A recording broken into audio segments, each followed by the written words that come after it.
بعضی از جوانای سوالای خوبی میکنن، مثلا تو اوج عرفانه، یا آقا آدم تو بهشت خسته نمیشه؟ چه سوالی کرد لامصب، خیلی سوال خوبیه.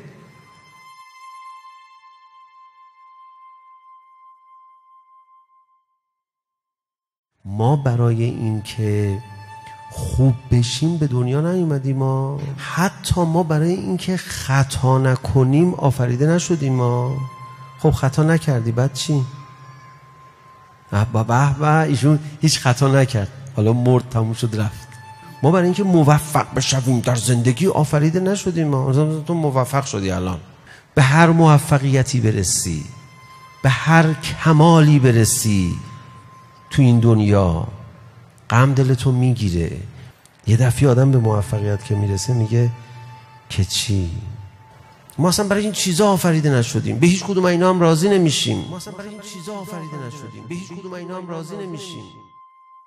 دعوای اصلی دین سر اون مرزهاییه که خدا تعیین میکنه به عنوان گناه، به عنوان امر خودش، به عنوان نهی خودش، به عنوان طاعت. گناه کردی یا نه؟ طاعت کردی یا نه؟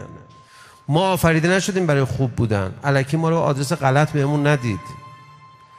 ما آفریده شدیم برای ارتباط با خدا، و ارتباط ما با خدا ارتباط عبد و مولاست.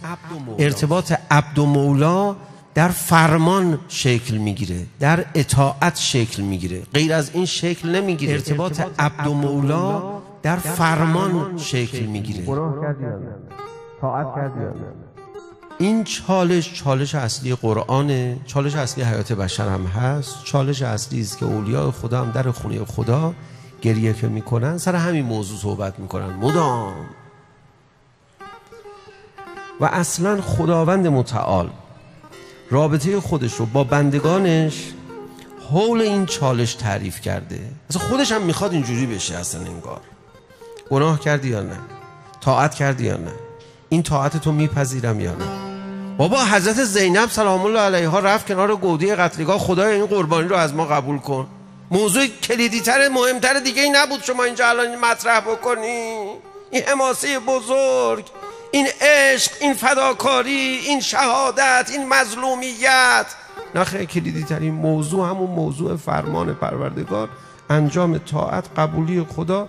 قبول کردی یا نه؟ که قبول نکردی که ما بیچاره‌ایم. بارها گفته ببین روزیت که دست من هست، پس من برم چرا برم سر کار؟ من دستور دادم بری سر کار. واقعا اینجوریه؟ بله، روزی تو که من میرسونم، بعد سر کارم مشغول کارت باشا، به خاطر پول کار نکن دیوونه، من بهت میرسونم پولو. پس من چرا برم معامله کنم؟ من میخوام پولدار بشم. تو کارتو خوب انجام بده، دستور من به تو اینه، کارتو خوب انجام بده.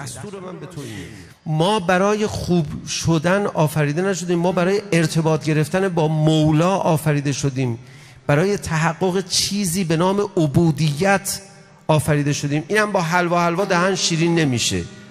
من چند تا کلاس اعتقادی برم که بفهمم عبدم و او مولاست؟ کلاس اعتقادی نمیخواد. خدا اینقدر دستورات تو اطاعت میکنم تا مزه عبد بودن رو بچشم. عبد مهمترین دریافتی که میخواد از مولا داشته باشه امره، نهیه. عبد لذت میبره. عبد وقتی مولا امر و نهی میکنه احساس میکنه مولا او رو آدم حساب کرد. بعضی از جوانای سوالای خوبی میکنن، مثلا تو اوج عرفانه، یا آقا آدم تو بهشت خسته نمیشه؟ نه دیگه، عسل بدید بخوره، عسل بندازیدش توی نهر شیرها داره میره همینجوری، بندازید اونجا شنا. چند بار آدم بره اونجا شنا کنه؟ خدا موجودی ساخته میگه ببین فقط با خودم آروم میشی، فقط با خودم.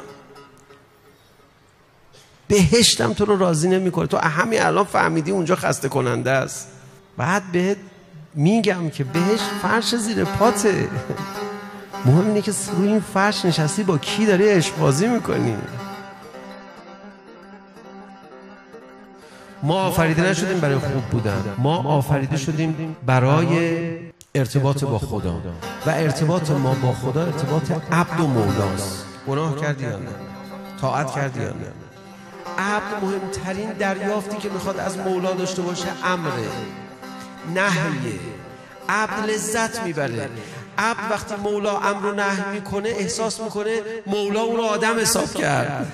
خدا موجودی ساخته میگه ببین فقط با خودم آروم میشی، فقط با خودم. آدم میخواد مفهوم عبودیت براش جا بیفته، هی باید بگه چشم، هی باید بگه چشم، هی باید بگه چشم تا معلوم بشه عبد اون مولاست.